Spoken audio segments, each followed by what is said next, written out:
Yeah. Okay. So, start it in 3, 2, 1, go.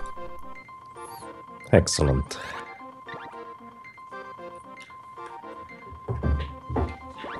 Okay. So, I got the split started. Somehow. good. And if you're like me, you will forget to split most of it. In any case, do you probably, want to... but we'll see. Do you want to tell us what this run is all about? This run is about getting screwed by RNG. Something like that. But also, it's the run we recorded offline at AGDQ 2015. Well, during the event, more or less. It's actually technically after the event, I guess. Yeah, we got it the day after the marathon ended, actually. It was the last run we could have possibly done because we started at like 10 o'clock at night and we were both tired. Yeah, So, it was right after another run, I think, that was pretty good time. it was good until I missed the cannon travel. Oh yeah, that one. That was nice. Yeah, that's why we did this one in the first place, was because I was that angry that I did not want that to be our last run of the marathon. Oh yeah, and it turned out pretty well.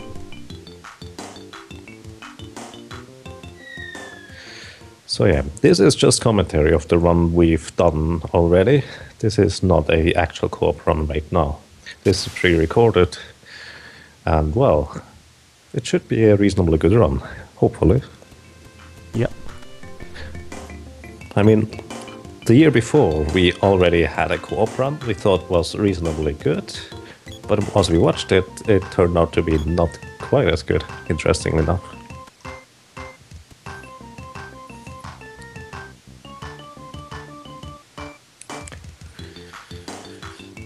So for all of you to know, the very start of the game is played by Stinger, as in I didn't do anything for the first 17-ish minutes until I got to play. Basically, Stinger is that much more consistent in the early game that I only tried about once or twice, and that wasn't that great of a time once I got to the place where the second player can join in. Yeah, we got there at about 17 minutes, so... Yeah. Plus, I'm basically always played the support-ish character, as in Stinger had the boy and I chose the girl or the sprite, depending on what was needed. So switching at that point would have been a bit awkward, I guess. But more about that later, I think.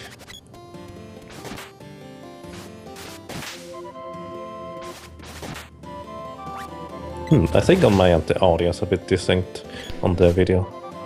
Just a tiny bit. I found that after I got home. Oh, can't be synced up off. Yeah, it's intermittent whether it's synced or not. But, it's not as bad as my stream has been at times, so...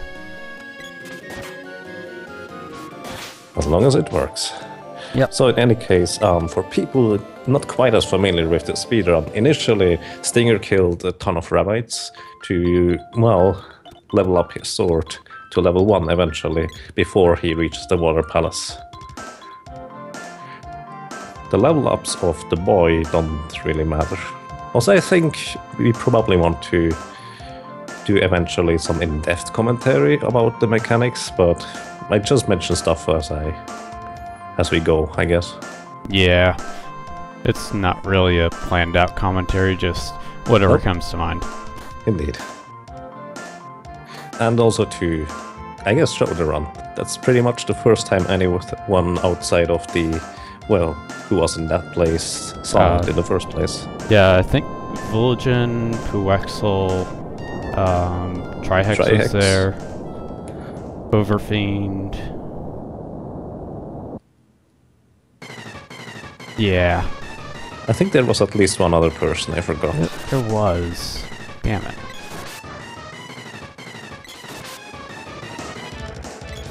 That's annoying that I can't remember. Oh well, it was a month ago, so. It's already a month ago, wow. For this Mantis Ant fight, the fastest thing to do is just sit in front of him and try to get perfect sword swings before his claw comes down. Which is kind of a tight window, actually. Because you want to wait until your stamina bar is full, but also want to hit him before his claw blocks your attack. So one missed swing is no big deal there. That's kind of standard, I guess.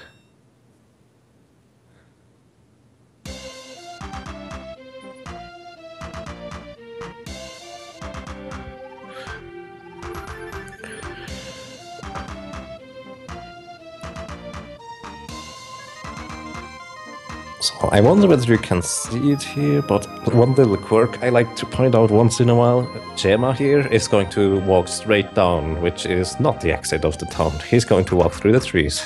I like that kind of.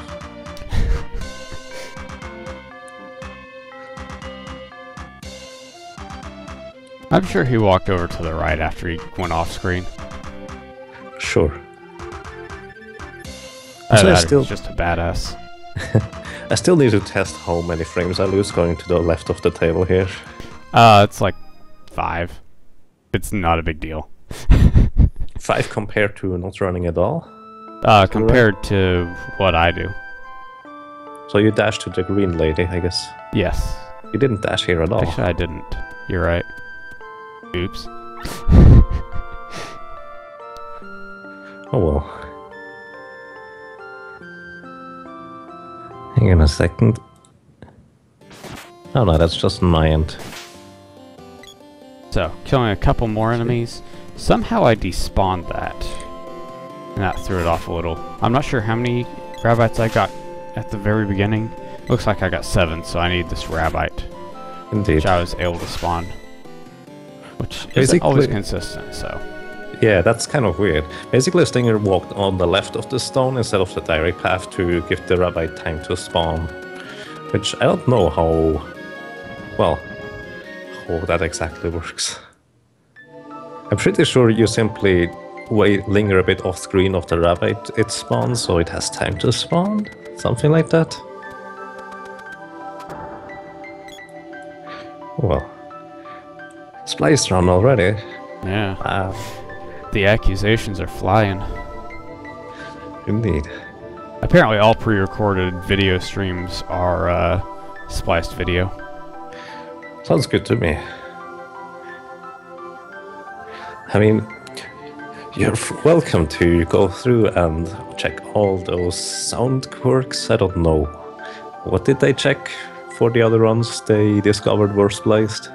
Like the white noise that's between areas where there is no sound. Oh yeah, exactly. That stuff. Making sure that all lined up. That's crazy. I like the theory behind it. As in, I'm sure you can somehow line that stuff up too, but that's a ton of effort. Yeah.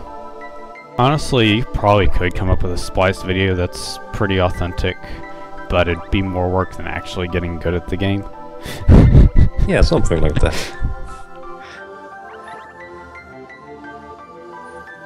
Also the lovely cutscenes. I kind of like that Luca here has red eyes. It's kind of interesting.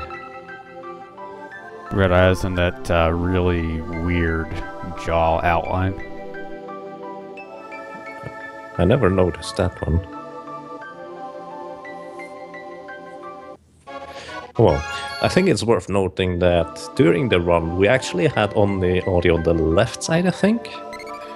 Which kind of... No, for this TV we had... This TV had all the audio, I think. I'm pretty sure it didn't. I thought it was a different one we used on another day. Possible. In any case, we had some TV which cut out one side of the audio, which makes some of the sounds almost not possible to hear. But it turned out that wasn't an issue at all. Also, first mistake of the run. I'm really bad. I guess that happens. I think you were also still kind of mad from the previous run here. Probably. On the previous run, we were like 3 minutes ahead, and then I did that cannon travel mistake. Indeed. More bad play. Well, I think it's also really worth noting that even though it kind of looks sloppy-ish sometimes, it's also really, really difficult to not get caught on any corner or do perfect movement everywhere. I would say if you never catch a corner and have perfect movement, you probably save overall a minute, give or take, since it's really... Well, I would say that's proof of splicing.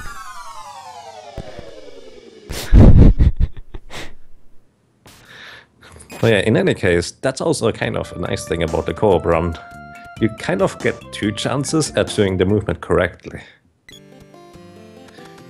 Except when someone screws up bad enough that it actually drags the other person behind. Oh yeah, I've done that a few times. Yeah, so did I.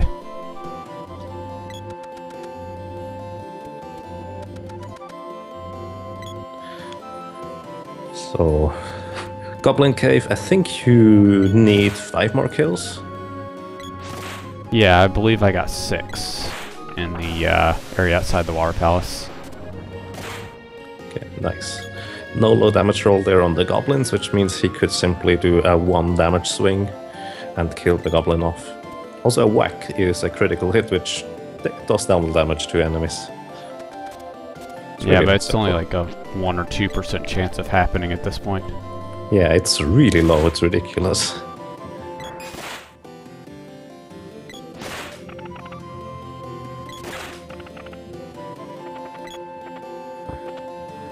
That's a weird question to ask, Sarkatos.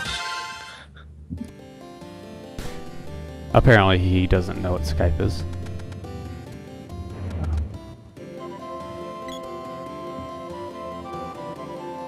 Also, you're really good at talking twice at the same time. In that case,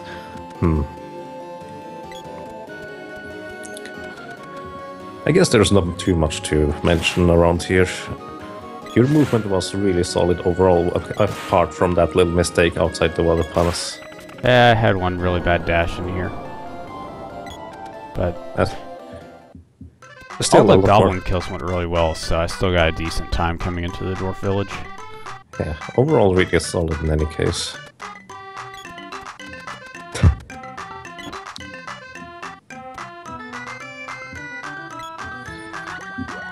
So, what I really like about this game is how not glitchy it is. Or not glitchy, I guess. So what Stinger does here, the short version, is he puts the menu cursor on the medical herb, then goes into the sell menu, sells both the medical herb and the candy, goes out of the sell menu and goes back into the selling menu, and then sells nothing for a ton of money.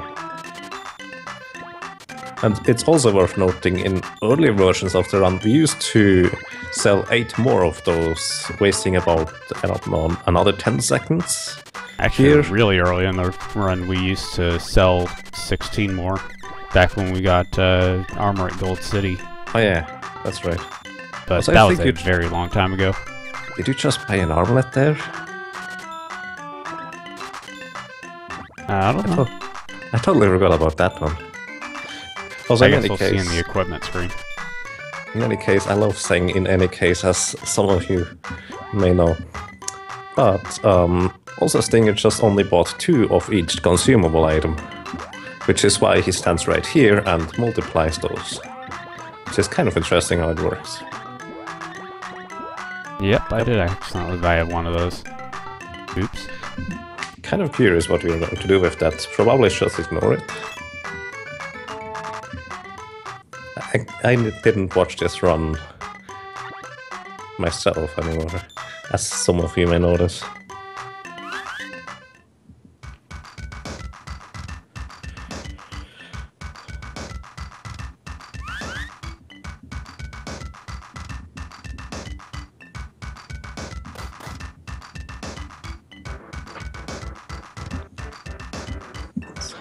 So, a little cutscene right here, and we could pay off the entire debt, but, well, the boy is a bit cheaper like that.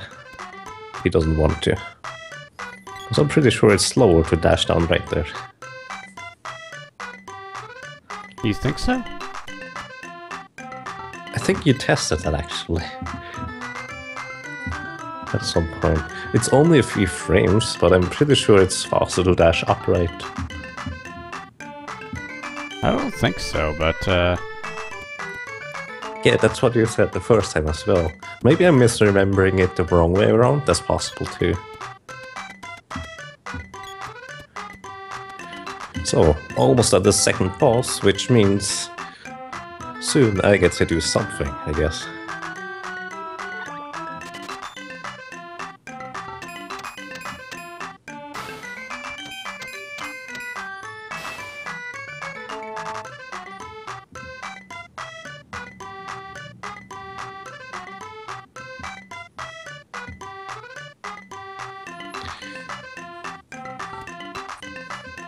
Oh yeah, at this point in the story, you didn't meet the girl yet, as in, you wouldn't have met her anyways.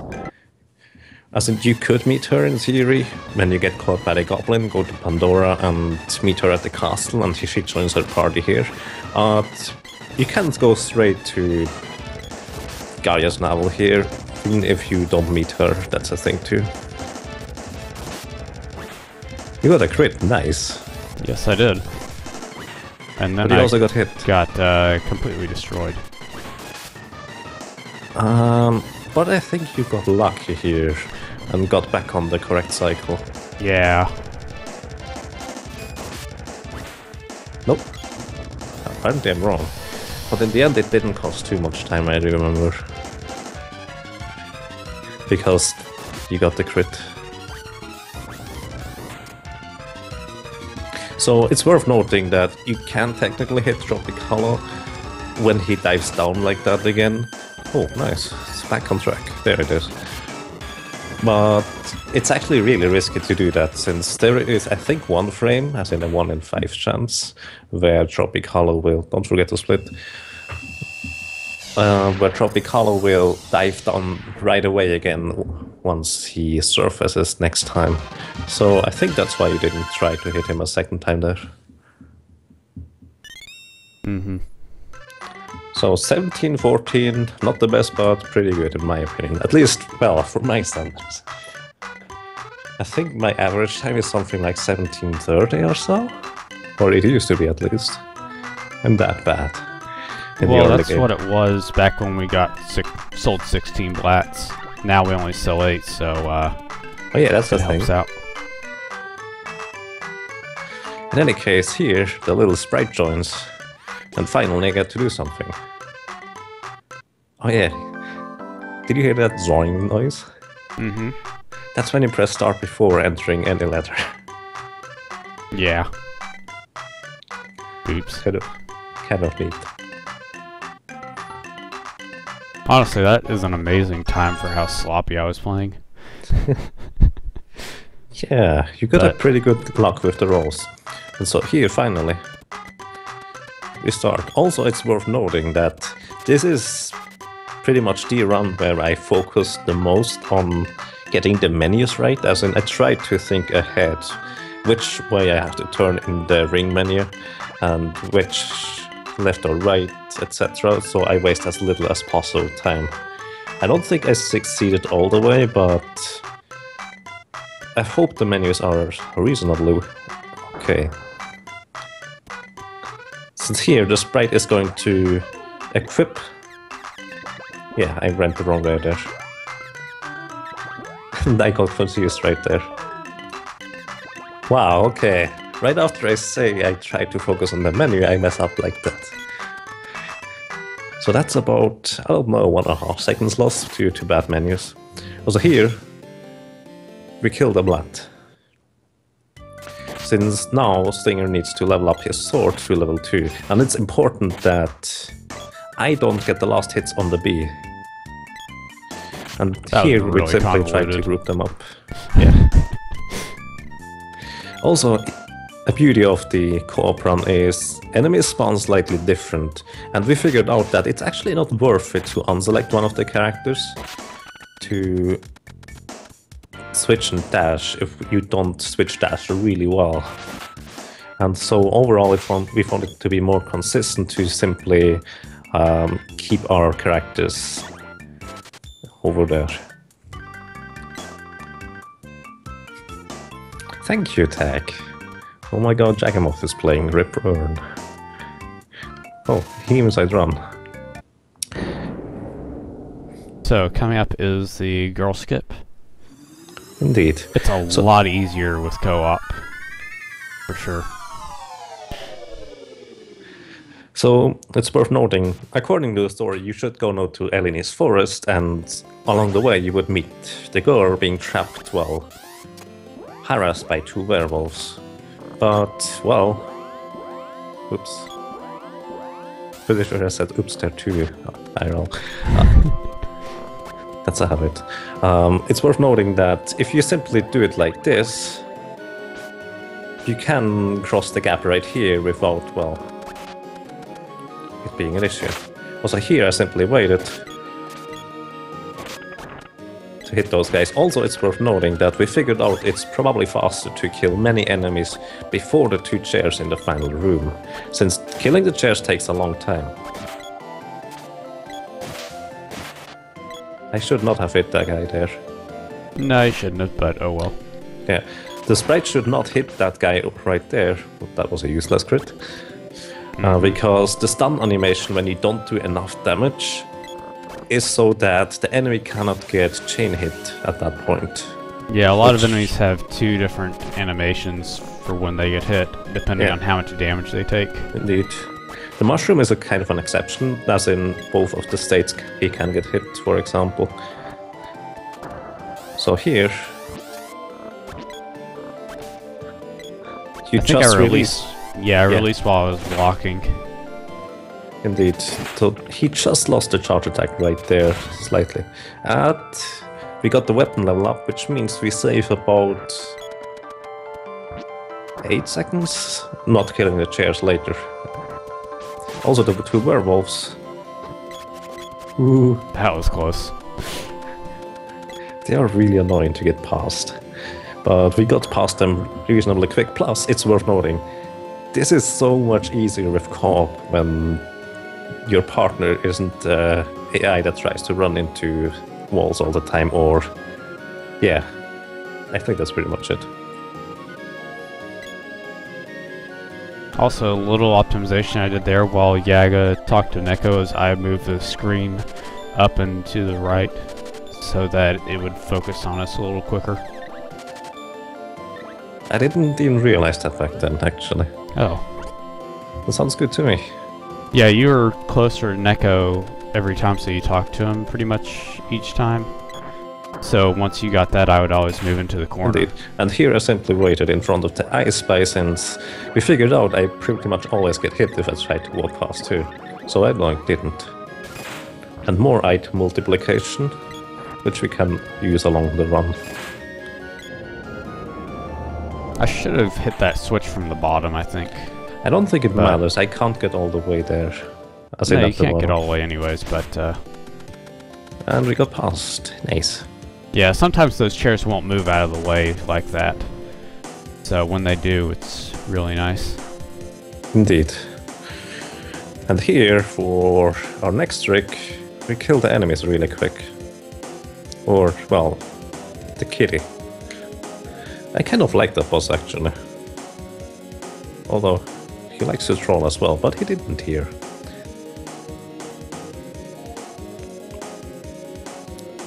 So, the glitch we use requires... well, kind of that version of the glitch requires 2 controllers. Basically, Stinger now has a level 2 weapon, which he's going to charge up to level 2.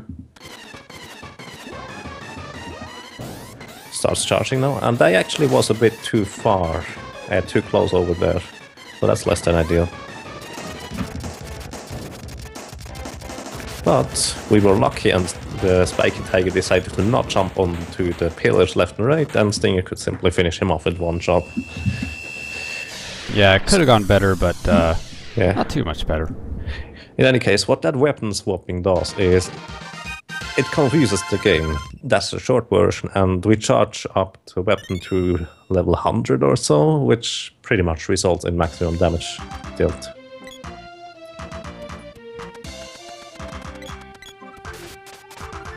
So far so good. Actually, I should put up my own splits for comparison how fast that actually is.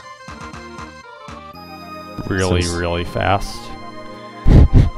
Yeah, I think we were how much ahead at this point on the... I don't remember. The splits we were comparing against at this time was a 156 run that we'd gotten earlier in the week. Yeah. Actually, if I look at my splits right now, which I got the day before yesterday, it's not that far ahead at Spiky yet. It should be. Didn't you have a really bad spike in your PB? Yeah, 2 minutes lost. But it's 25:03, you have 24:41 here. That's not a bad spiky then. Well, the spiky was terrible. Odd. So, in any Is that your case... sum of best? It might be.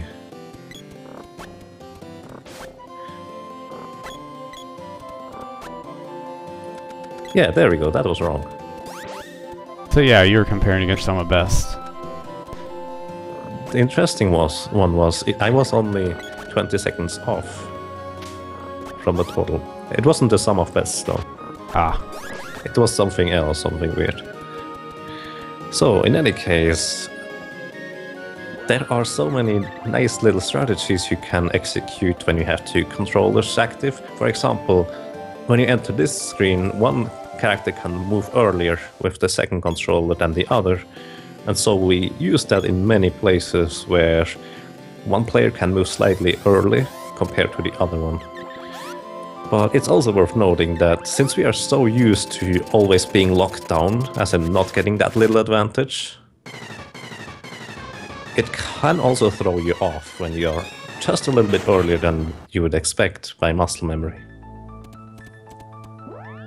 And here Stinger actually thought about using the magic rope, and so we get the little cutscene at the start, well, at the entrance of the cave. Saves a few frames, which is pretty nice, which I think you lost by going the wrong side on the menu.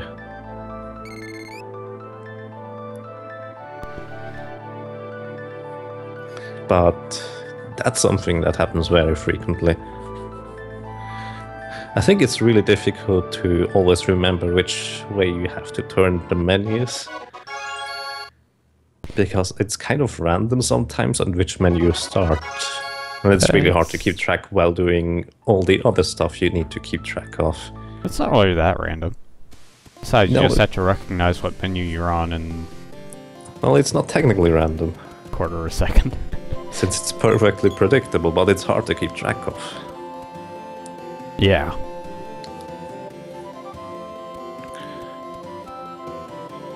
So I think here is where I make that little mistake I was talking about, where you cannot go off screen when the other character, well, lags behind too much. And so what that just happened there is I tried to do the same dash Stinger did, but I messed up and got stuck on the tree. Stinger got blocked by the end of the screen, and as a result dashed into the corner between the stone. Which we both didn't expect, so... Yeah, thanks. Sorry about that. I'm sure I make up for it. Probably. Yeah, you did already, earlier. But Oh yeah. I guess that's not exactly fair comparison when I can't do anything at that point. Or well, I don't have the ability to mess up before. Okay, you can actually dash for 1 frame on the stairs if you, well, I guess get lucky. It's pretty much random. but you can skip a little bit ahead of the scares, which, well, it's nice frame time set. I don't even know whether it takes any time. Also here, I unselected the controller with the multi-tap really quick. Also, we noticed we can simply run past those goblins with 2 controllers. Really handy. I should try that with 2 controllers myself, actually. I accidentally tried that yesterday. I got really lucky because I could have gotten destroyed. Yeah, okay.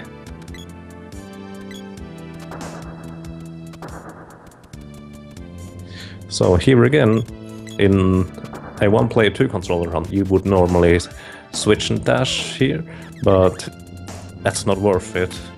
Unselecting one controller for that just for here, since we would also lose a bit of control and AI character is not good, etc. So that was more convenient like this. Sometimes I like going the other way. Also here,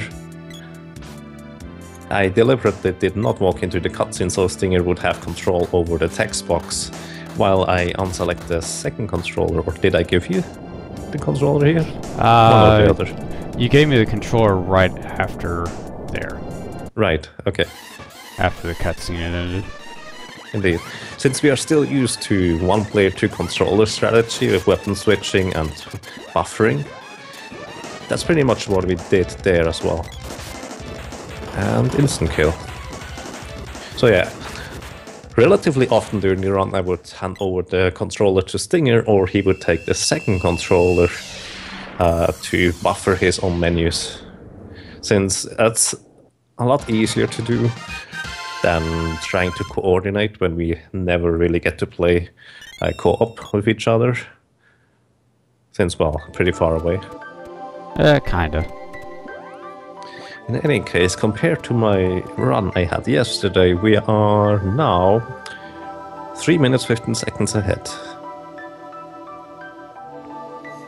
Yeah, we had a pretty good start for this run. Indeed. And from what all I remember is it only gets better at this point. Also, again, Stinger activated magic robe, I ran into the cutscene trigger, which saves a little bit of time. Actually, it literally only saves the time you would... it would take you to open the menu after the cutscene, as in a few frames. Well, not just that time, because you also moved during a little bit. Fade out. So it's probably like a 30 frame save. Half a second sounds good to me. Yeah. It's not a big deal compared to every other glitch in the game, but it adds up. It's nice. All those little things. Well, really, it adds up to a total of 1 second, maybe. Yeah, pretty much. Also here, I cannot walk past that plant, I always get hit. So I decided to always go on the right there. Also here, we had to remind each other to not go to the cannon. Since that's, well, kind of tricky, because in any run you see us doing 1-player 2 controller, we don't go through the Pandora fields right here. Since with an AI character, your character will get stuck pretty much everywhere all the time. I'm doing really bad there. Yeah, and even though this wasn't a great run through the fields, we literally only practiced this like, I don't know, for 20 minutes. Yeah, we were consistently faster than taking the cannon travel. Just Indeed. by a little bit, but we were faster. It was still worth it. So yeah, not having to deal with an AI character with that many enemies around is a huge deal. That one, that's run through the field specifically, you will not see on 1-player 2 controllers, because we were only saving a couple seconds co-op running through those fields, and 1-player 2 controller, you would not be able to move as efficiently through the enemies. Yeah, not unless you get lucky and practice a ton. Practice. Also, one little thing I really like what we did in the previous screen is I ran straight ahead past the NPC, hoping the NPC wouldn't block my way, and Stinger went slightly to the left in case the NPC ran in my way. So those are the things you can optimize in a co-op run as well. basically optimizing your chances. Also here we pay attention that we don't split too far apart from each other, otherwise those enemies try to hit one character and hit the other one who just runs by. Also, we despawned an enemy that was casting speed down, and so the spell never happened, thankfully. Also, we figured out a new soft lock. Oh yeah! You can soft lock in this room with co-op. Yeah, that's pretty special. So, in one of the runs we did relatively early, I goofed around a bit and... It was the very first run. Very first? Okay. Yes. Nice. I goofed around a bit, and instead of going up the stairs like Stinger did, I figured Stinger activates the cutscene. Anyways, I can also simply run straight up to the left and keep running.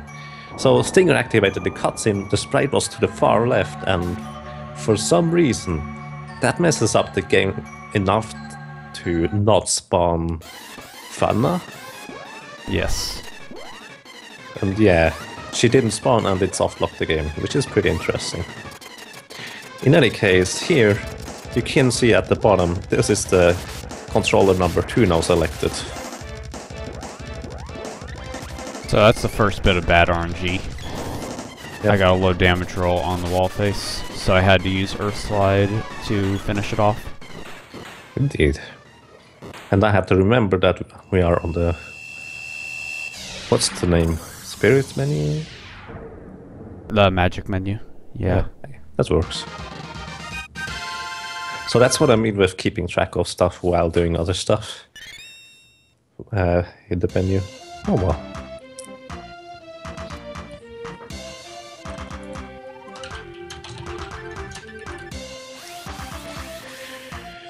So, also here, we have twice the chance to catch Gemma early. Since we are 2 players. And all those little things, you wouldn't think they save a lot of time simply having the chance to get this kind of little RNG with a better chance, but it adds up really quick, as we noticed. Pretty much every split we were faster than... I think we compared against your run originally. Yeah, we used my 1P2C 158 for the first runs we did until we got a 156. I messed up really bad with the movement there. So here, running through the Pandora fields, and I think this saves a ton of time compared to, well, not running through the Pandora fields. Unless that happens. Yep. But I'm pretty sure if I was still on the weapons menu, I would have messed up, as in gone the wrong way in the ring. So that was pretty lucky. Since it's really rare that those lullabots, as in the flowers, cast Sleep Flower on you in this part of the game. So that was pretty interesting. I think that's also the first consumable used in this run. it might be, actually. Except for barrel, but that doesn't count. Yeah, barrels don't count. Also, I hope we... Did we use barrels to cancel out spells as long as we had them? We should. Not sure. Because I mean, that's what I've started recently.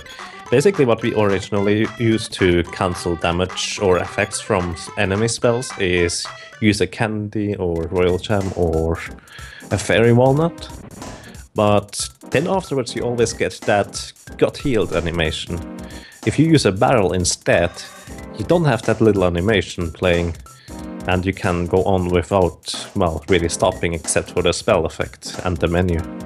So that's a bit faster.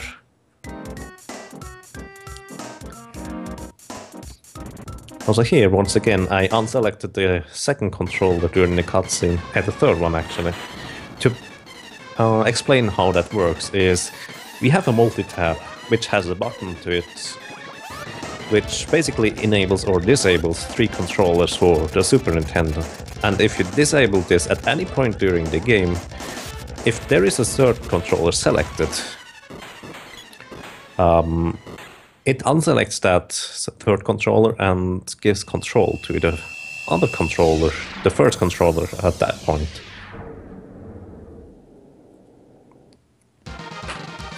So we use that quite heavily during our runs, since quite often it's more convenient if Stinger can simply have control over the second controller right after cutscenes, and that's an easy way to unselect our characters. Unfortunately, it doesn't work for the second player, so right here we could have saved a little bit of more time if Stinger managed to unselect the second player in time, but, well, quarter of a second lost, not too big of a deal.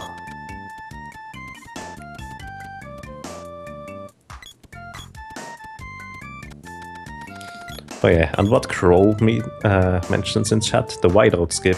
If you step on some triggers during some fights, at the end when you beat the boss, you can actually skip the whiteout effect of the boss. But I'm still not convinced that's faster, since you have to wait so long afterwards. It's the same amount of time that you... Actually, it's less time you have to wait. It saves 1.5 seconds.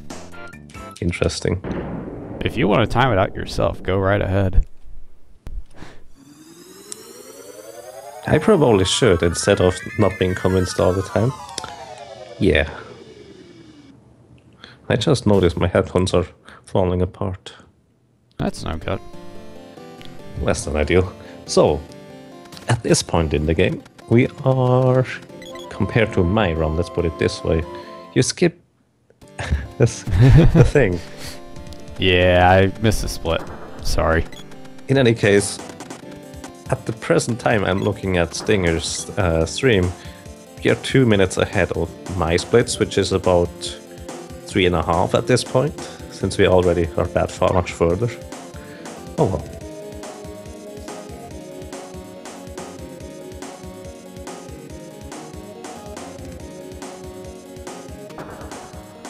I don't remember if Jabberwocky gave us any trouble or not. I don't think so. Also, watch Stinger / Jabberwocky from very far away. I always love how that works. Yeah, I just stand a little bit above the default position, and I did actually come in contact with his hitbox, but oh yeah, that's simply the dodge chance the enemies have at this point. There we go. Bosses, or well, any enemy with dodge or evasion status at this point in the game has approximately a 40% chance to avoid our attacks entirely. Don't forget to split. I didn't. You didn't split, or you didn't forget? I didn't forget. Nice.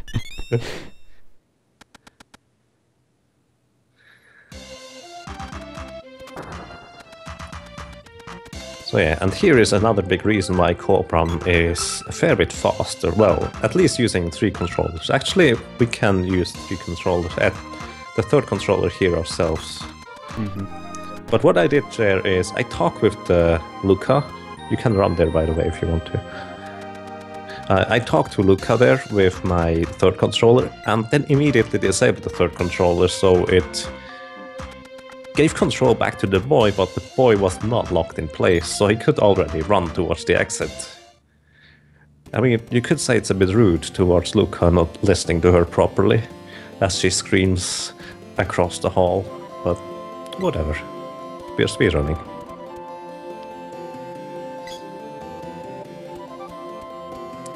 I missed the dash up there, but I got to walk through the trees, so it's all good. Indeed. Walking through the forest. Also here I figured out the day before yesterday that you could already disable the third controller during the cannon travel animation if the third controller talked to the guy, which should be more convenient for one player to controller actually. Probably. Since this screen here is simply an animation that plays over the screen that is technically already there, and it will disable the second controller. So here I try to catch a Moogle and hopefully they don't run away. And I disable my, well, the third controller again to get in there faster. Yeah, you did pretty good with that. and I believe you took the pebblers. Possibly. We'll see that in remember. a second.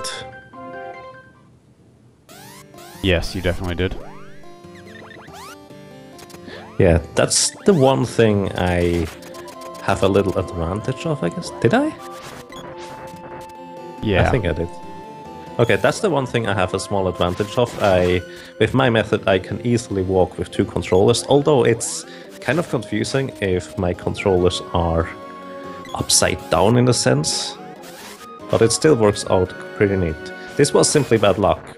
I technically did hit the peddler, but he decided to evade. Okay. So yeah, I think that was as good as it gets with that kind of luck. Yeah. Which is not the worst, but it's fine. Yeah, I scared Oh, yeah. the shit out of Yago doing this. Yeah, I totally thought he would talk to Watts at this point. I was fully prepared for the Watts talk, but that didn't happen. It's kind of interesting how the little guy gets priority over Watts when you talk to this. I think it's just because the Moogle is still a little bit to Watts' left. Possibly. Probably. Oh. Silktails are dumb. Yep, they don't like it. And I think we decided against me playing Springbeak. Yeah. We'll be able to tell anyways from the strat used. But I'm pretty sure I did Springbeak. Yeah, and I think it went reasonably well. Now, to note here, Springbeak can be a real troll. Yeah, definitely. Springbeak can be a real troll here. He can jump around for a long time. It's really hard to hit him at that point. Also, his beak, as in... Yeah, his beak is a defensive hitbox, which... Well, you can't hit it. Nice, that was a really good kill, actually. Yeah. I mean, it could technically go faster, but this is well above average from what it usually does. Plus, it's worth noting, if he casts a spell, because we only have 2 characters, it's likely that the sprite would die here, which could cost a fair bit of more time. But luckily that didn't happen either.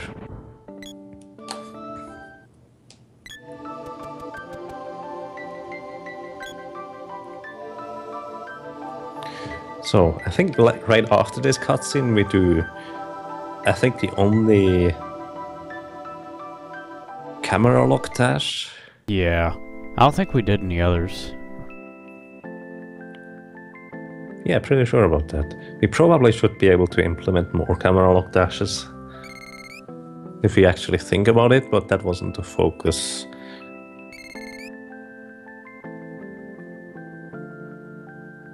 I think we had some more in the year before, wasn't it? No. I think this is the only one we had.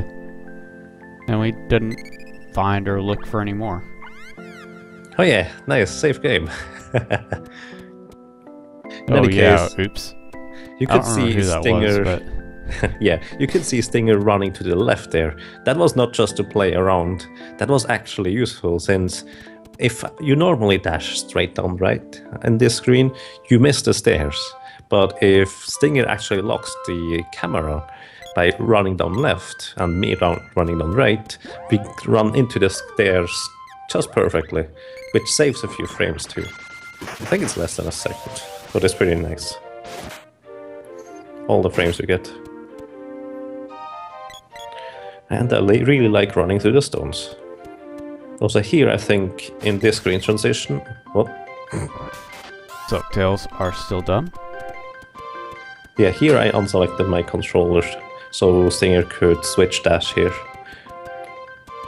I think it would probably be not much faster to switch dash here, but we are so much more used to it. Plus, we have to unselect the second controller during the Matango, as in the village right here anyways, because of the lag. It's pretty convenient to do it right there.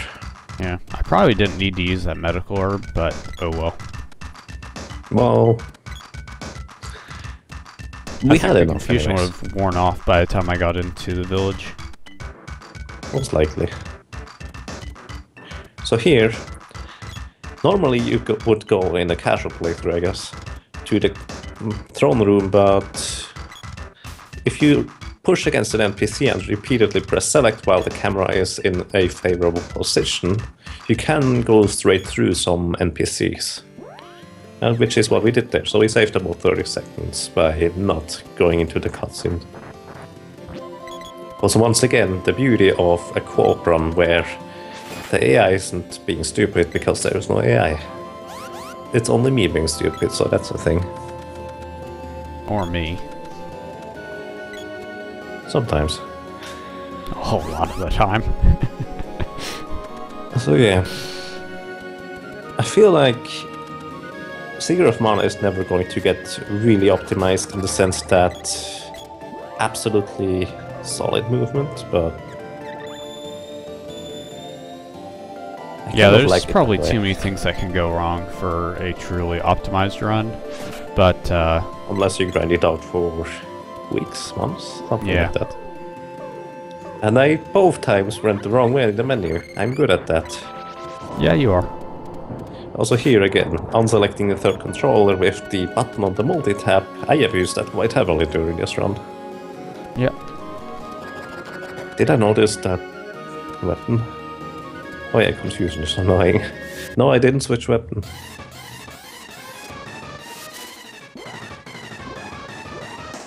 I don't think it matters too much. I just had to think about menus a little more than I should have. For me, it would actually be the correct way around at this point, if I used the stuff. I think this one was a bit scary. Yeah, looks like it it so far. Eaten, so that's a plus. Oh yeah, that's what I did.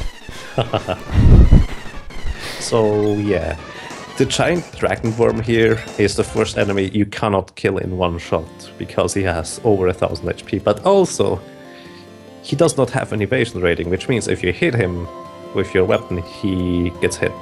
Which is why there was no risk in Stinger releasing the overcharge without buffering. Yeah, it was either release it there or get eaten and get pigweed and lose a charge attack anyways. Pretty much. So pretty much any status effect, like, except I think getting unconscious, takes away your charge attack, which is really bad. You want to avoid that. Stating the obvious.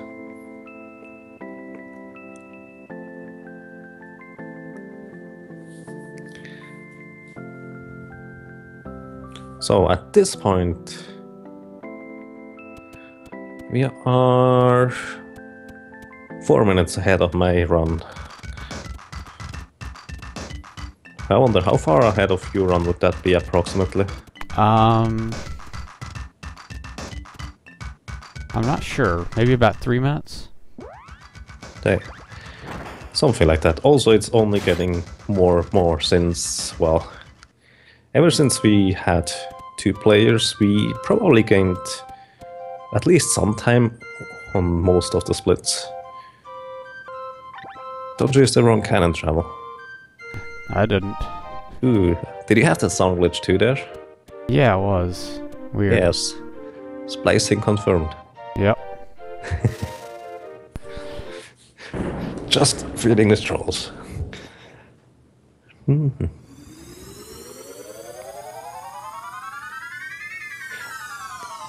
Did we use the glitch here we discovered? Not sure. I hope so. Coming up in the screen before the sand ship, there's a possibility if you're holding the right direction, if you're holding up, you can walk a different direction than intended. So, I think only the sprite can do it at this point, so... I think only the character not entering the screen, which is why I stopped there. There I did it right there.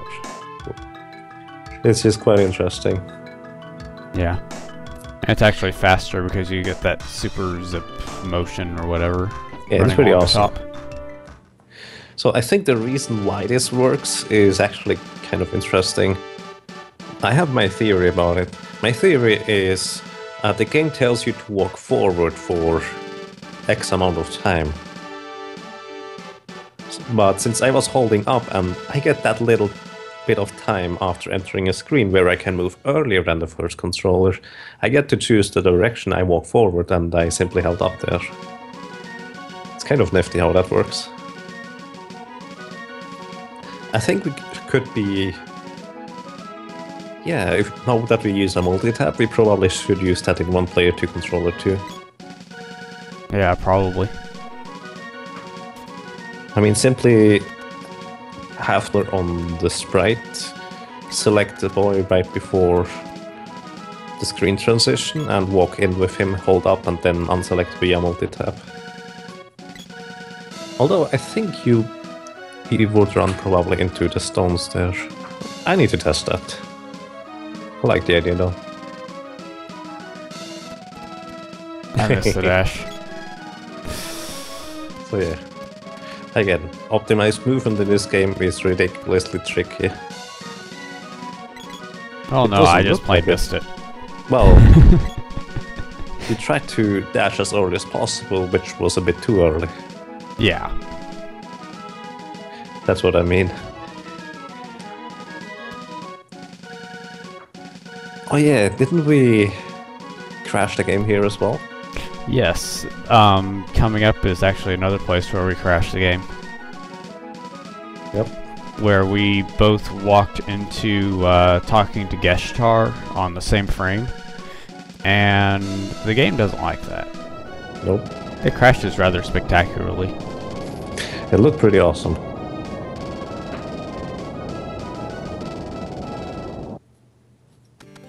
So yeah, I specifically did not walk into this cutscene. Yep.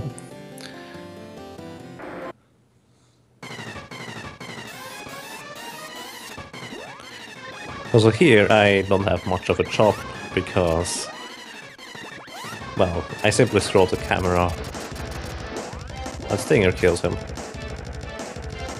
Here I think with better movement you can just reach the... What's his face? Mech Rider? Yeah. And hit him with this first swing there. I think that's what I usually do. But it's kind of tricky since you, well, operate two controllers at once.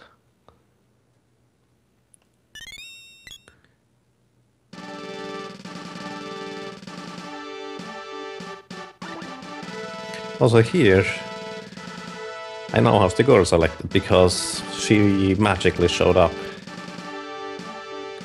Yeah, we Surprised finally get there's to a third see character. the legendary go go go go go go go go go go go. That might have been enough actually. Ghost, that is. I was hoping.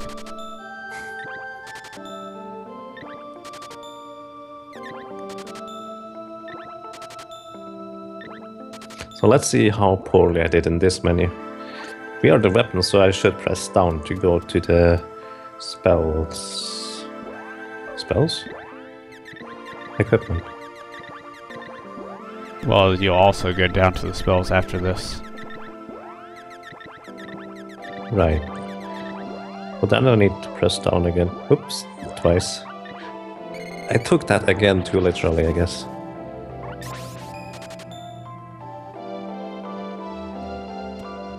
I think that was the canon travel I had messed up in the previous run. Yeah, That I'm was pretty going sure so about well. that too. You flew back to Matango, which I think this costs the most time of any canon travel. Yeah, it to does. mess it up. But interestingly enough, I think in that run we were still slightly ahead of the other run. We were, actually. We were still in the green even after that canon travel mistake. So yeah, no gloves round for us. In any case, I really love that term. Going through the ice country, even with 2 players, it's a real pain. But it's a lot less bad as if you had 2 AI controlled characters who trail behind you. And the AI character got hit there. Also, it's worth noting that we use up the charge attacks exclusively of the girl. What did I do there? Are you kidding me? That's so bad. We use up the charge attack of the boy and the girl since the sprite does not swap out weapon. And if you swap out weapon, you lose the ice enchant of the weapon. Yeah, that was a really bad movement, unfortunately. We got hit a bunch of times.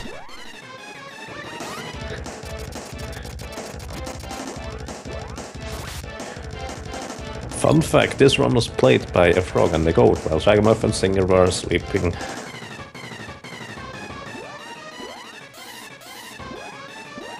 You forgot the rat that was helping out as well.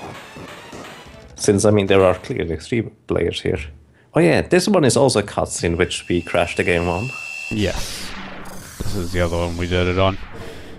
But almost a sub 1 hour boreal face. Pretty crazy. That's really good. So yeah, 4.5 minutes I had at this point of my splits. I think there were only 2 splits where we were slightly slower than your run. Because of bad RNG.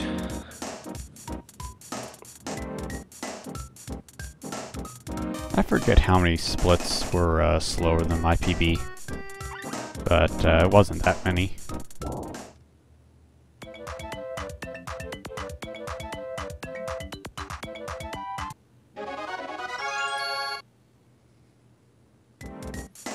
Oh, music over.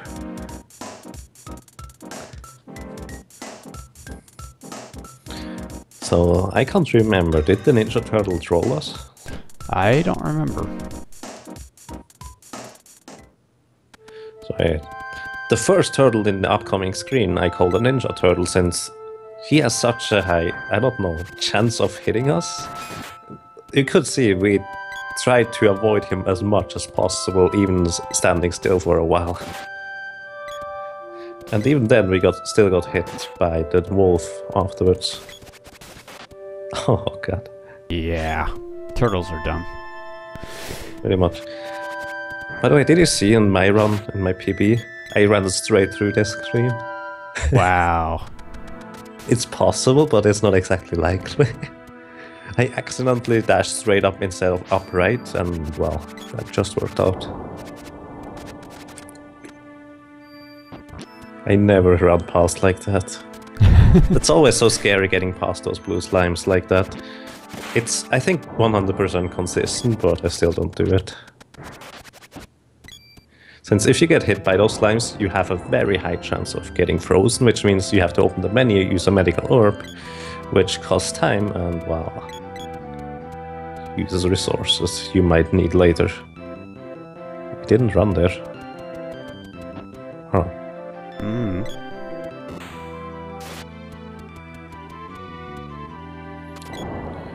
Also, laggy screen ahead. Yeah, Yagamoth actually turns multi-tap off at this point, so that there's only 2 characters active instead of 3. Indeed. I'm not sure how much of a difference that makes on this screen, but probably a little. Yeah, it's not like you need me active here. Okay, you got the second whirlwind there. But I still missed that third one. Yeah, that's kind of unlucky. Personally, I would have simply gone with the flying attack thing.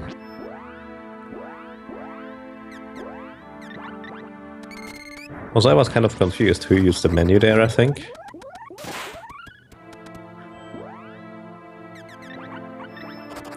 And item walk through the walls. To explain what we do to walk through walls is you always need a rope over that. Well, not really. Almost always, but there's some other conditions you can walk through Indeed. walls.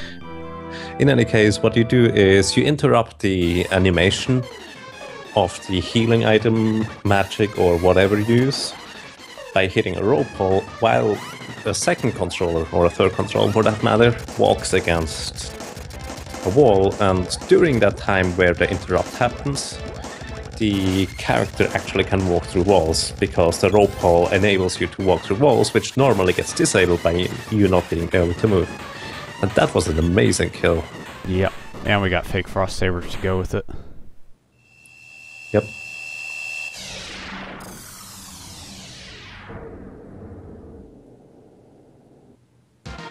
And it's worth noting, I would have tried to cast another slowdown there, but because I was stunned from the frost saber animation, that didn't happen, and so we saved another 2 seconds from me not being able to open the menu.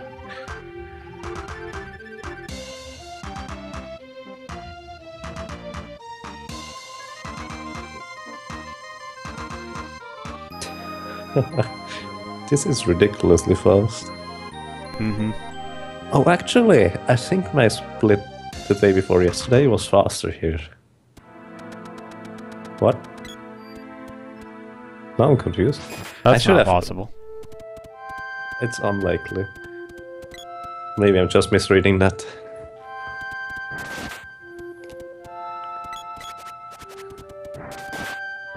Almost out of the frost country, and as you can see, we hit those wolves a lot, but they never freeze because, well, we don't actually have frost saber.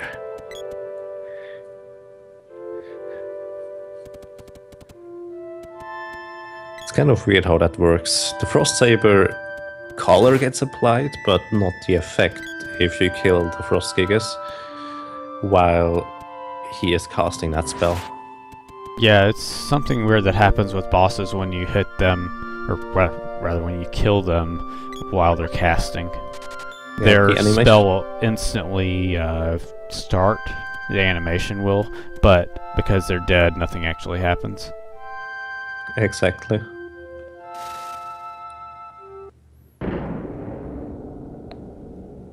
Oh yeah, and I remember on the other run we had before this one, I'm pretty sure Minotaur pretty much killed it, if I remember correctly. I don't remember anything from the second half of that run. Okay. I'm pretty sure Minotaur pretty much destroyed everything. Also here, and once again, I ran wrong there, as in I had slightly wrong line, but because Stinger... Also here is where we could do screen lock dash, by the way. But in any case, that's kind of where it is really useful. Too late. Should have used the barrel here. Yeah, probably. Oh well. To finish my thought, here's where it's really useful to have 2 players running, so the other player can actually still do the dash correctly. And I didn't realize we were already... Well, I was already on the magic menu, so I didn't need to scroll. Although I should have expected it at this point. Also, as long as the text box is still there, we don't lose any time, since you can't enter the screen transition while the text box is active. Also, I think originally we tried to do our strategy to get past those red slimes, but we figured it's simpler to simply hit that red guy. I have a strategy for getting past him. You don't? I just go and pray. Really? Yes. Okay, that explains a lot. Well, what I do is I wait for about half a second and then I dash past. That always works. And yeah, walking through walls. Level expert. Because we use barrels to walk through walls. Walls are optional. Hey, I just realized this is kind of the prequel to Skyrim, where they use balls and pots to walk through walls.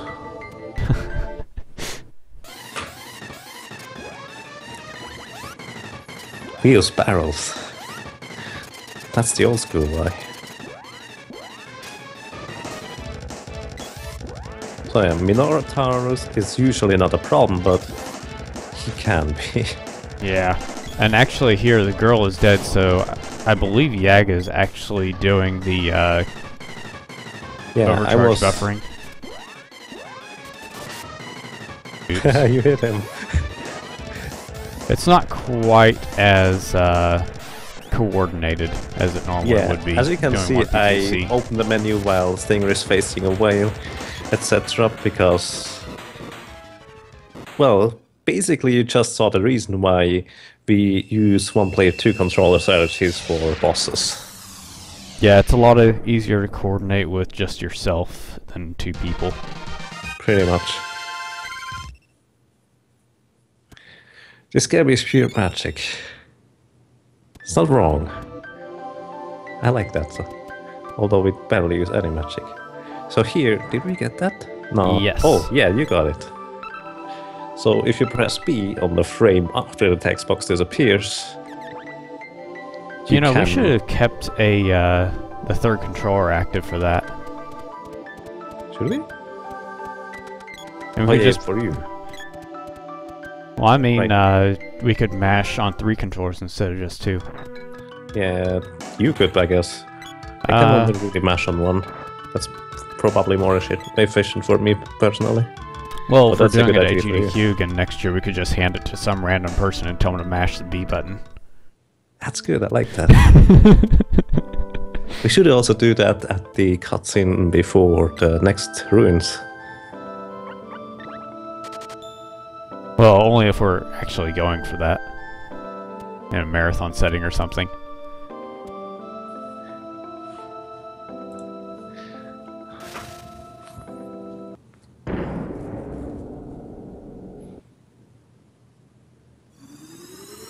Ooh, Crow just posted an interesting link there. Yeah, too bad I can't watch it because I'm the one doing the stream. Hey, that's pretty tricky. I think that's just the same kind of crash that we were getting on the cutscenes. What? I didn't know that could happen there. Yeah, except it happened at a different place, is what he said. Yeah, this is the springy thingy. Oh, and here's the guard skip. It's a little different when you have multi-tap and 2 people. You can just keep that text box up and you can't activate triggers. Indeed. Also here the sewers, I'm not sure how they went in this room. The sewers can be a major issue. And I think next year we plan on not using balloon here, but instead... I didn't realize you were on the those girl things. there, so I accidentally opened the sprites menu. Oh yeah, that's why. Also here I took 2 controllers and walked with 2. Oh, right. And we managed to spawn that blue drop. Yeah, that's... I'd I'm not forgotten sure about if that's that. luck or whether we just walked wrong. I've never actually tried. I'm guessing we walked wrong. Yeah. Also, yeah. That was lucky that we didn't get hit there a second time. And you walked into that. That's interesting. Yeah, you got the quicker movement from me going in the previous transition. Oh yeah, that's why. So yeah, those things are all things that with enough practice could be improved by quite a bit, but well, we don't get that exactly much co-op practice. Yeah, Most 1 of week the a time. year.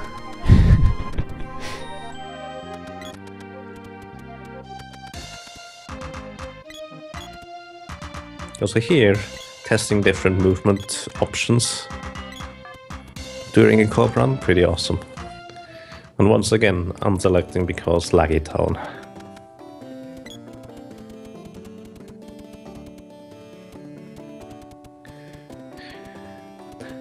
You would think the devs might have added a check for that. Well, the devs had a lot of trouble during the development of this game. There is actually an article from a Swedish magazine which had an interview with the developers, which, well, showed up a lot of problems they had during development. They basically had to re-coordinate the entire game development midway through the game. I like Crow's comment right there. You'd think the devs would have tested their code enough to not have to release the game in Japan with a "please do not press select during boss fights or else the game will crash" Sorry for the inconvenience. Sign next to it in stores. And they really did do that. There are pictures from the 90s when this game was released where in Japan it's written, don't press select or it'll crash. Yeah, probably. I'm not sure.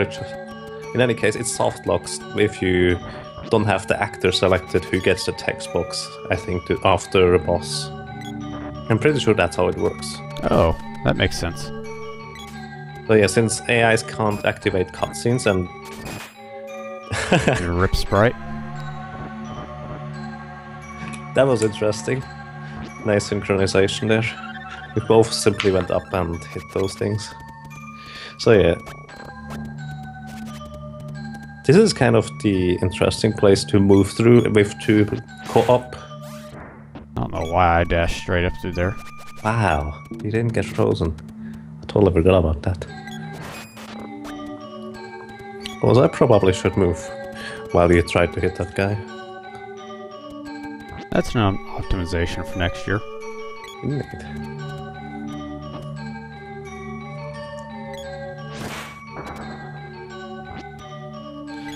You can press select during the boss fights, Darkness, but you can't press select after you defeat the boss, since that's when it's determined who gets the control over the next cutscene.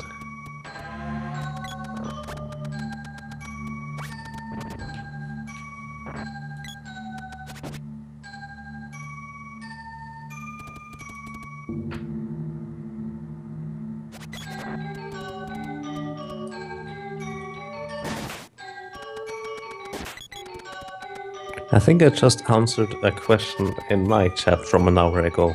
Whoops. I'm pretty sure the person is not there anymore.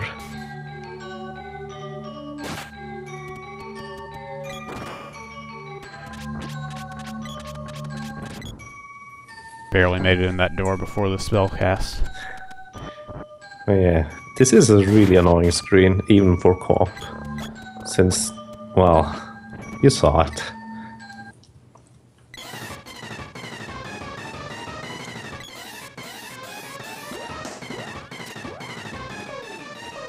So yeah, if you don't go for the normal slash, you want to stand to the right to kill the right guy, I think.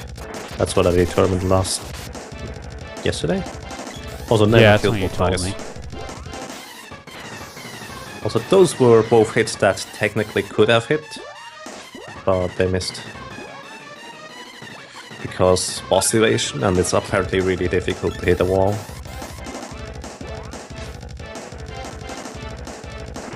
Also here I repositioned the sprite to keep getting in front of the girl, so the sprite would get hit instead of the girl by spells.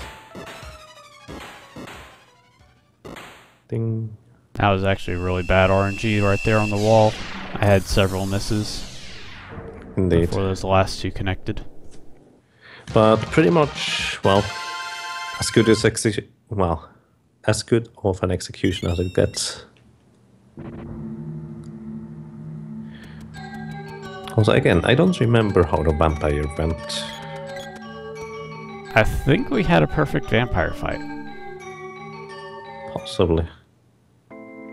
If it wasn't perfect, it was very close.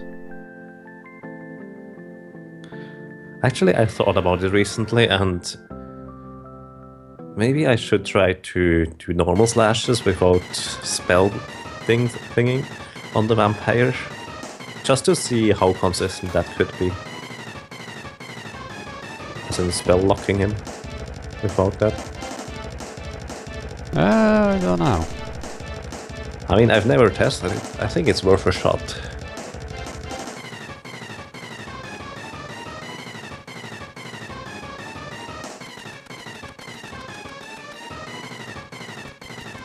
Reaper. I love how the long name simply messes up the text boxes. Go, go, go, go, go, go, go, go. Mm-hmm. Imagine yelling your name if your name is like that.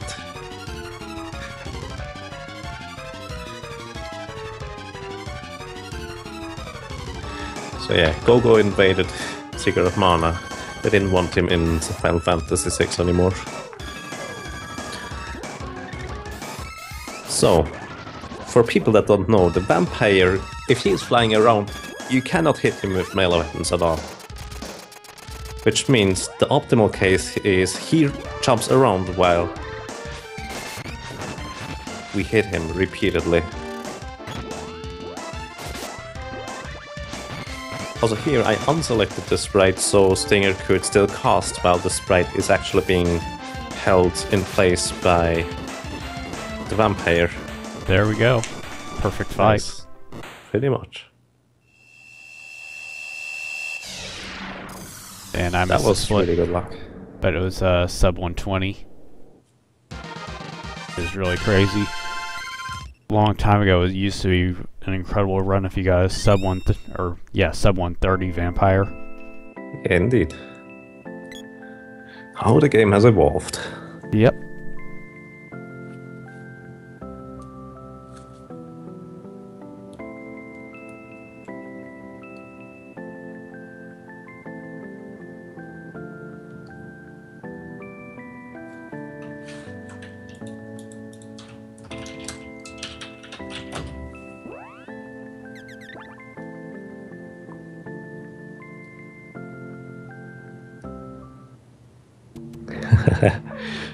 You shouldn't do that during work up earlier. But good evening. So, I think this is one of the biggest RNG portions that really went right in this run, which is really awesome. Are you talking about Little Mantis? No, the vampire just now. Oh yeah, yeah. I thought you were talking about the current segment with Metal Mantis, which I do remember that did not go right. Are you sure? I thought it was pretty good. Okay. I'm pretty sure we actually had a pretty catastrophic fight with Metal Mantis. It was the first segment we had that went really poorly. Oh yeah, I think that's the one of the two segments that was slower than 1P2C. Also very slight optimization right in the Emperor's room, which is only really reasonable when you have a co-op partner, is disabling multi-tab right here, so the other person can already go forward. It's really not reasonable to do that if you don't have a co-op partner, since it's such a small time game. Yeah, I wouldn't be surprised if that only saves a frame or two. It saves about, I don't know, half a second, I would say. I don't know if it's that much, because you don't get to move very long before the AI character would keep you back. Or not the AI character, but the character that's still doing the text box. Well, that's true. Yeah, that's true. But you have to wait for the entirety of the text box. Oh yeah, the sprite always lights like that. And the Metal Mantis luckily didn't hit you there. And he was still in the stun phase, which means he couldn't hit him. If you hear that sing noise, it wasn't terrible. It would have been if he'd cast a gem missile. Yeah, true.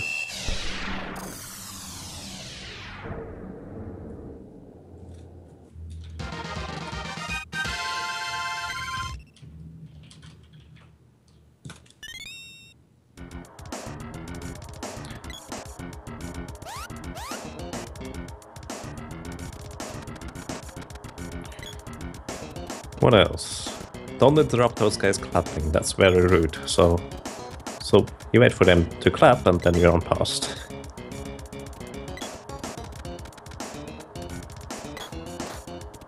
Ding.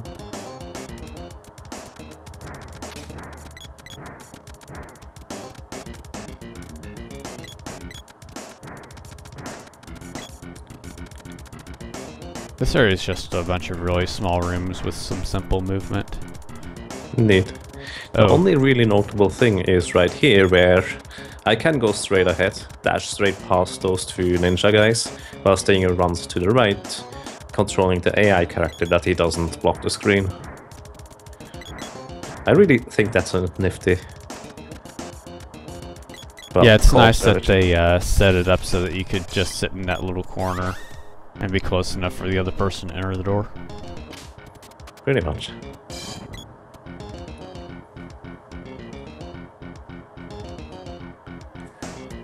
Also, during our co-op practice and runs, we established on every single mech rider there is something of the sword. On the first one, you equip the sword on the girl. On the second one, you want to switch the sword from the boy to the... from the girl to the boy in the end, as in a third swap. Because of what comes afterwards. Also here I learned from Stinger that you can actually go... That's actually kind of scary. I didn't realize that. That was a little bit. Yeah, if it targeted you, yeah. Oh well.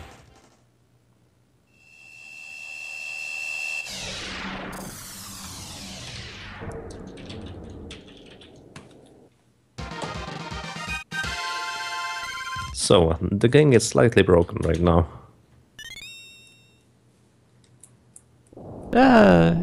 Just a little. Just a little. Right. And I think, at least here, we had a pretty good flight coordinator. Yeah. So did we do the optimization I talked about? Which one? Basically, it's when you land before... Okay, when you fly from the lofty mountains to the sunken continent, yeah, you want to fly towards the direction you are facing straight to the southwest afterwards when you land, since both ways around the world map is almost the same speed, but you don't have to turn around in the end once you lift off again, since the cutscene puts you back into that direction. Yeah, I've always done that. You did that? I didn't know that was a thing, but I've always gone from the southwest. Okay, that's something I haven't done or considered before, so yeah. Well, you always get lost Nice. going around the world map, so... Yeah, well, that's the thing too. I haven't considered much in the world map, I guess. So to note here is, Stinger didn't get hit there because he was bad, he got hit there to reduce the boy's HP, which is, well, actually quite a time save, since he did it just before entering the cave. I just want to note that we had a glitched out stalagmite right there. Oh, I totally forgot about that. I just missed. So yeah, for some reason that happened twice total. The stalagmite still looked like it was intact, but actually it was broken and we could walk through it, which was pretty special. Also, I'm just holding A here and waiting on Yaga. Yeah, there's no way for me to speed this up since I don't have a stamina bar to dash. So that's pretty much as fast as it gets. Yeah.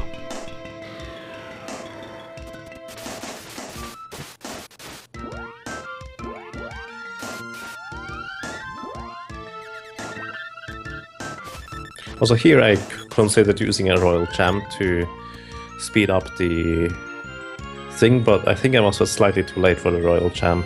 I'm not sure, I wasn't paying close attention this time. Let me see.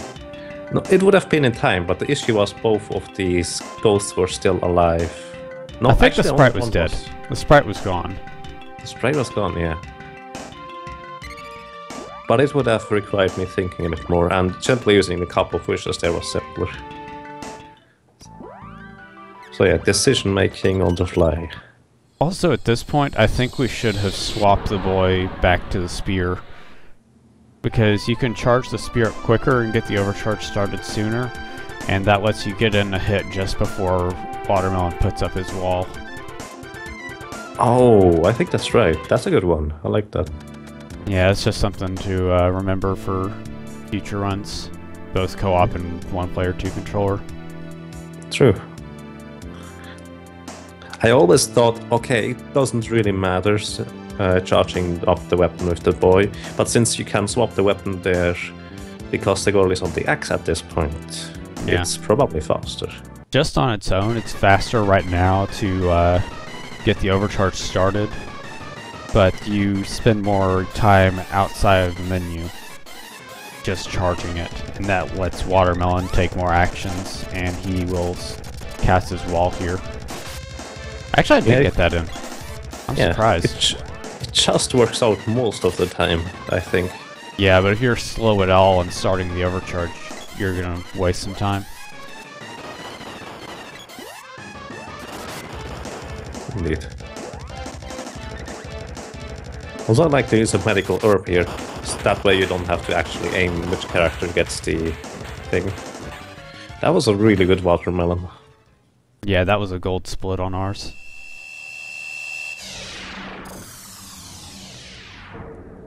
How are you supposed to say this guy's name? I've always gone with Yagamoth, but it could be completely different. Well, it's Plasma Beißer in German. That's much easier to pronounce. Yeah, Watermelon is the easiest to pronounce. And definitely. So yeah, that's one of the main reasons why we call it Watermelon. I think it would be Agrogopilon, but I really don't know about that. Also, talk to the seed from the side. I always say talk, even though it's indirect, but you get the point. You're basically just talking to the seed. Yeah. Those podiums, they're actually not high, they are just a visual thing, so you can interact with the seed from the side, which is pretty awesome. I don't think that's intended, but they didn't put any measures to prevent you from doing so.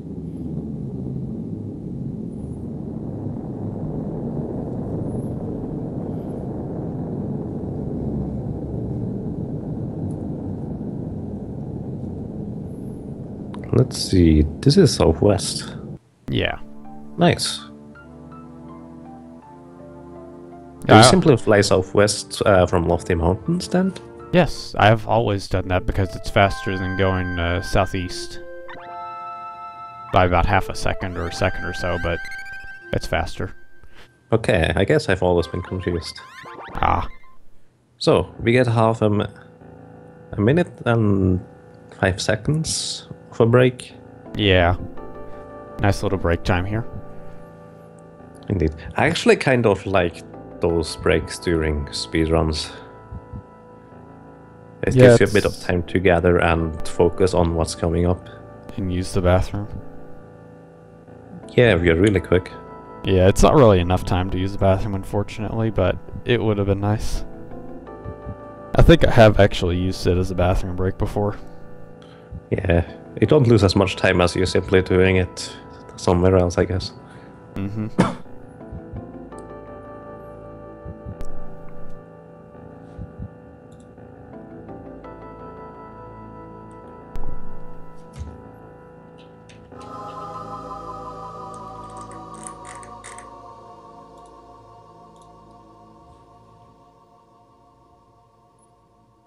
And for people that don't know what's going to happen, simply watch. We just did a couple of specific glitches and combined them so that we can have invisible characters. And the invisibility can be cured for some weird reason by using healing items. Because somehow it's the healing animation that causes the I call it cutscene mode. I don't know. It's just weird mode. Yeah, that's not wrong. In any case, as you could see, we just walked through the wall right there. Which, well, let's just skip the majority of the Grand Palace, which we couldn't finish, by the way, the normal way, even if we wanted to, since we skipped all the sprites. Spirits? Spirits. Spirits.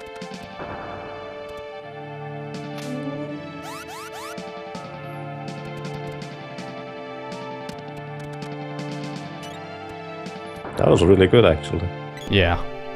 We didn't get trolled at all there.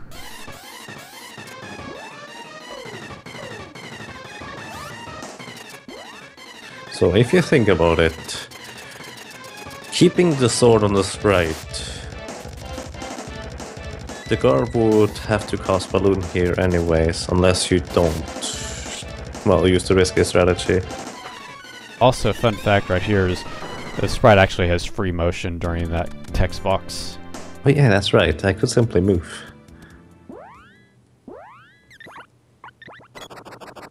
Press to the left stinger. I got it eventually. And people have no idea what we're talking about. Menu That's pretty optimizations. I mean, at least you pressed up instead of down, which I would have probably done. So that's the thing. You always seem to press down. Also, I hesitate a little bit before starting the overcharge here. That way, Hexus's first attack will hit the sprite while the barrel is up. Pretty much. And here I simply stand right in Hexus. Hitbox so she doesn't move away. Plus the sprite will get targeted by any spell.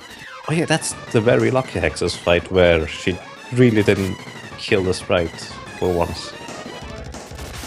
Yep. That's pretty awesome. Dispel magic twice on the sprite, it's pretty nice. Yeah. It's worth noting that at this point the sprite is almost a one-shot by pretty much any attack Hexus throws at him. So the sprite not getting killed is amazing. I don't think it saves really any time. No, I wouldn't expect so. But it's pretty awesome still. It does make the fight safer. Also, here we do another save warp into the Mech Rider 3 fight. And this actually skips the small cutscene that starts out after you go through. And it saves about 5 or 6 seconds. Indeed. Also, it's worth noting that if you do it wrong, if you can move already, like I could, I managed to get hit by the very first dash Mech Rider did to the right in a previous run, which is not clever, since you get one shot.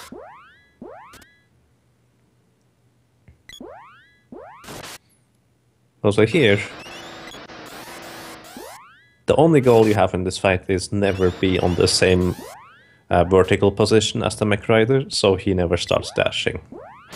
And he's a really easy fight with that. Yeah. We forgot to switch to the sword. Yeah, we did. So we're gonna have to swap to the sword at the fields outside Pandora. Indeed. I think technically it doesn't really cost any time. Well, actually it does, since you need to... Yeah, it costs human reaction time, basically. Pretty much. Since you can simply start charging. That's an interesting one. You can actually simply start charging after the weapon swap. So this might be more convenient for one player 2 controller.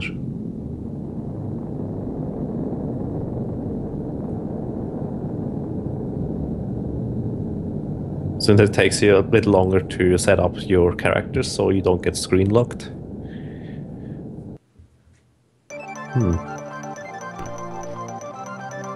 So here is actually the only thing that's gonna go wrong in this split.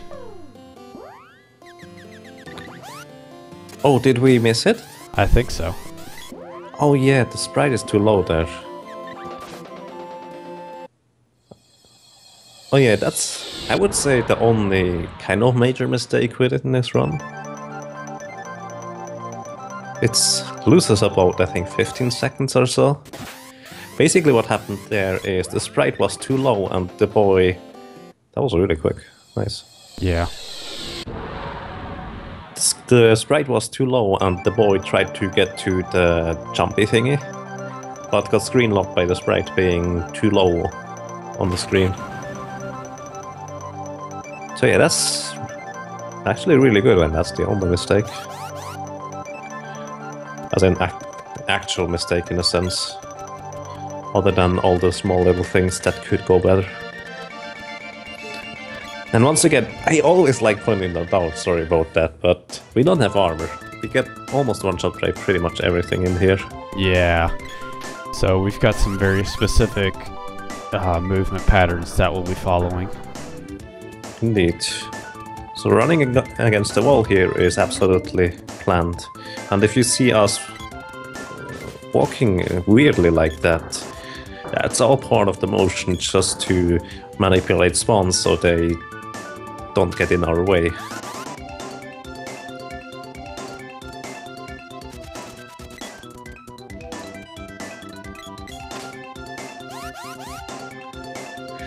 I actually really like how intense the end part of this run is at this point, since you really have to focus to not make a movement mistake, for which you could literally lose the run. Yeah, it's very easy to game over here without armor.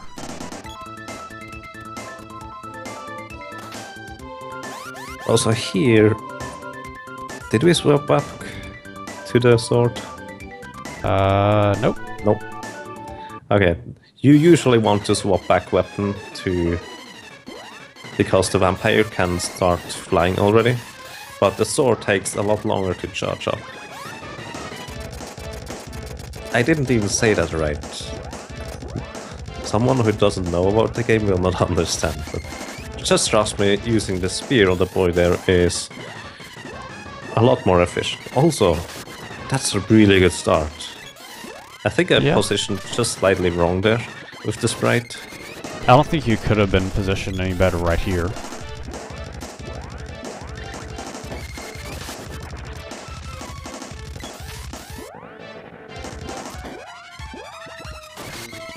And that was the God Buffy. That's amazing. I totally forgot we got that. That's pretty much as good as it gets of a fight with Buffy. Yeah, if you ever get a better fight with Buffy than that, I will be terrified. Indeed. So, for reference, my run is now 7 minutes behind at this point.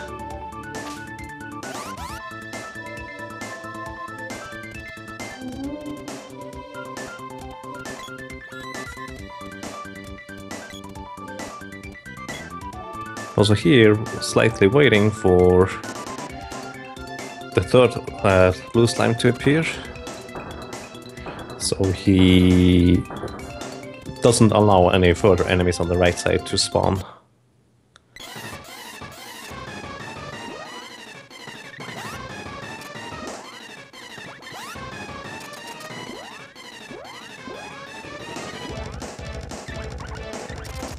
So here we use magic again.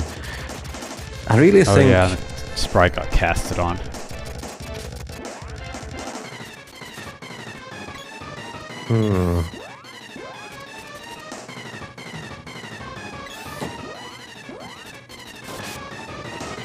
I got an okay charge attack anyways.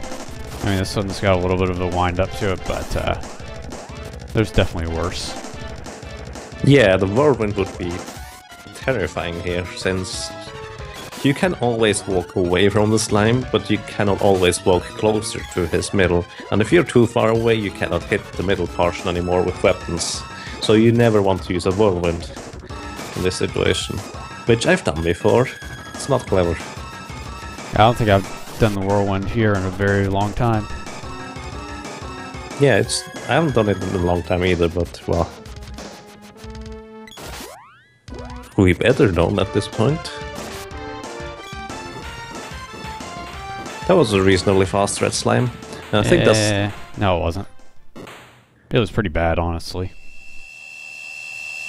Was it? Okay. I think that's the only segment where I gain a little bit of time on my splits. Yeah. Unfortunately, we are now coming up on the worst run, or worst split in the run.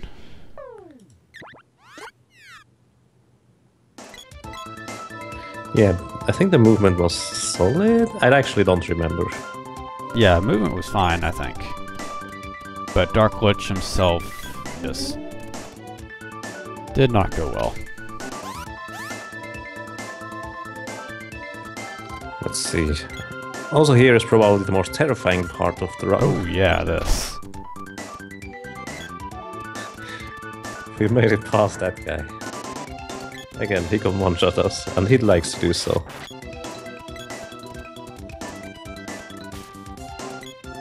And this is probably the only enemy in the entire fortress that doesn't do much damage at all. Not with his normal, that first little stab he does and right off. Indeed. Yeah, our movement could have been better through this section. Yeah, it's not ideal at all. I thought it was better, but could have been worse. Also here, I suggest I should have used the axe instead of you reviving. Maybe. Not sure.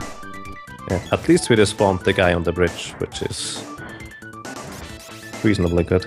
Yeah. Also, I think we wiped on those guys once, didn't we? The yellow riders? Yes, we did. We had a run die to the Terminators right at the very end. It wasn't a terribly good run, but well. No. This was by far the best run that we got to this point.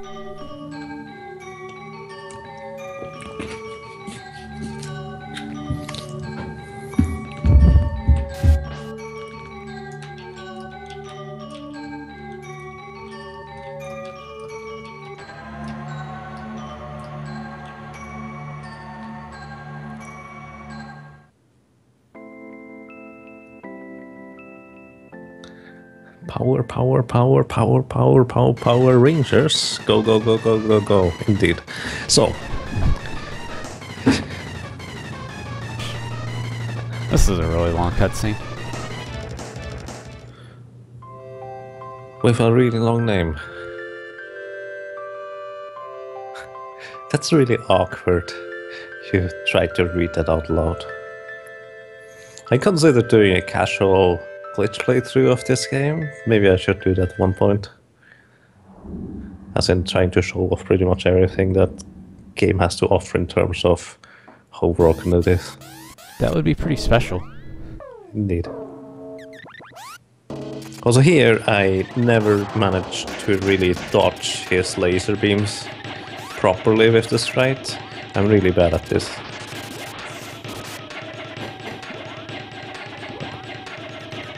That wasn't a laser beam. That's actually clever to use. Yeah, it's a setup Very for well the noted. one-cycle Mono Beast because the sprite doesn't have enough MP at this point to do forecasts of acid rain. Indeed. Also here I learned that this attack will actually not kill you. Technically I knew that, but I totally forgot when they always cancel out the damage. So Yaga's trying to set up the headbank here, And I mess up. but it's better that he tries to set it up and then I go in. But I think I went for it. Yeah, you And got it, but I think he escaped afterwards. Yeah. So I think there is something like a frame rule thing, where he has a 1 in 5 chance to simply escape after each menu you open. Or after each hit, something like that. And also I'm missing every single attack because this game is dumb.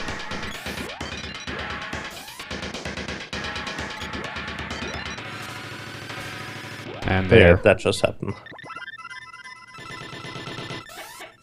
And I tried to set it up again. I think I messed it up.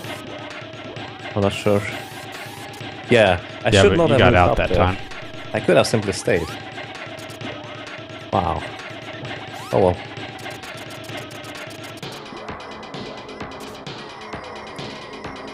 So yeah, this fight could have gone better. Yeah. It's fair to say that it's not simply bad RNG, but at least on my end, I could have set up the headbang a lot better twice. That just happened. You should use a barrel here, Yeah, I should have. Oh well. but it didn't matter anyways, since it just disappeared.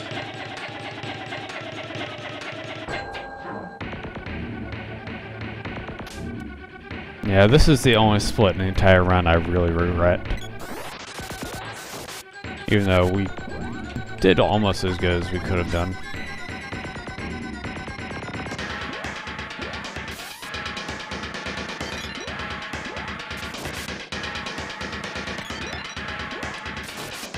But finally over. Yep. But we lost about a minute and a half to my gold split, so... Could definitely still go better. Mm-hmm. But well, that's pretty much the best run we got, so that's that. Yeah, by far. Everything else before that point was amazing. So, if we meet up again AGDQ next year to do runs, I will be incredibly happy if we're tied going into Dark Lich. That would be really good. Mm-hmm. Also here, as you may have noticed, we just went into a menu. Actually, I'm watching your stream. That was about a minute ago. Oh. Oops. In any case, we entered a menu to cancel out the level up text. This takes a little bit of time. I randomly figured that out at some point. That was very random indeed.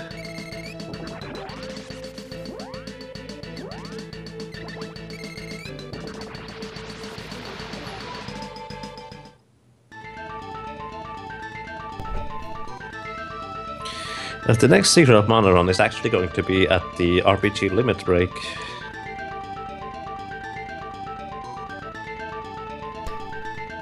Yeah, the next marathon that'll have Secret of Mana's RPG limit break, and I was able to confirm yesterday that I will be able to go. Nice. So stay tuned for that coming up in May.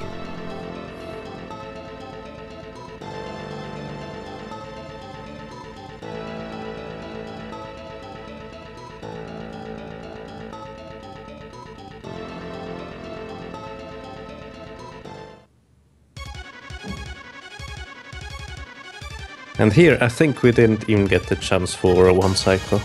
No, I believe Mana Beast came from the top in this fight, and you can't get the one cycle if he comes from the top. You can't target him with Acid Rain in time. Or even hit him in time, for that matter. I think hitting is the main issue though. It's a combination of both. But unless you were to get like 7 crits, you wouldn't be able to do the fight. In one cycle anyways. Exactly. So here, let me think. The girl might still have wall at this point, actually. Nope. It can't reflect on the first roll attack, right, but it can reflect. You're right about that. Okay. Okay, she didn't. Kind of interesting that we were both watching that. I didn't remember at all. So here, all I had to do was stand in place in this fight. Pretty much all the rest of the work was done by Stinger.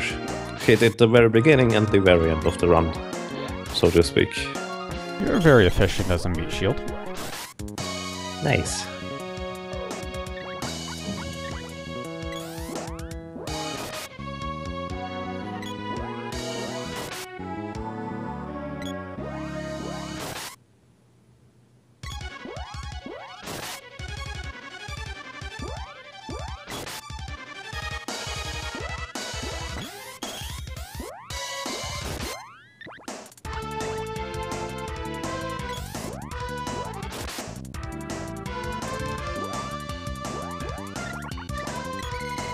So here I cast Cure Water, otherwise everyone would be dead.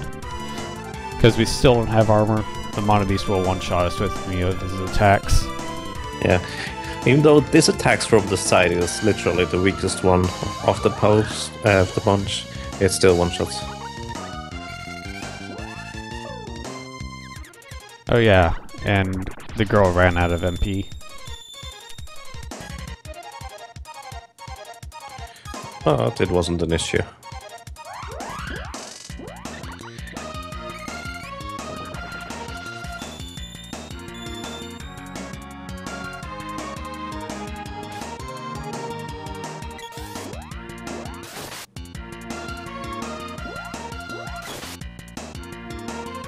That was a nice crit.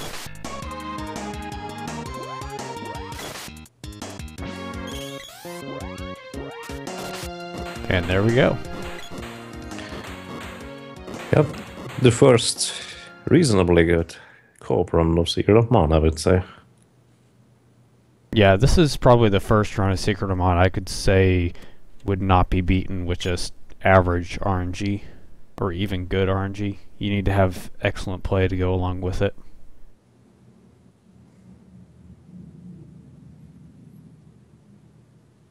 Rest in peace. Mm-hmm.